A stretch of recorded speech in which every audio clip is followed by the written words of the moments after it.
Bella the bunny hopped into the overgrown garden patch, her paws clutching a heavy bag of carrot seeds. She carefully dug 12 small holes, dropped a single seed into each, and patted the warm soil down firmly. Days passed slowly.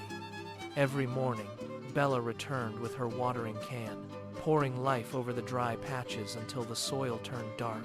She stared at the empty dirt for a week, wondering if anything would ever grow. On the 10th day, a tiny green sprout broke the surface. Bella marked the spot with a stone, her heart racing.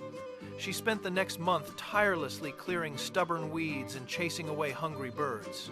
Finally, the sprouts turned into thick, leafy green tops. Bella pulled the first carrot from the ground, brushing off the dark earth with a smile.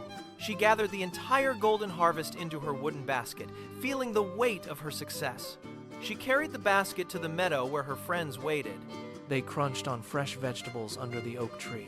Bella pointed to the garden, and her friends understood. By tending the earth provides everything they need to grow strong together.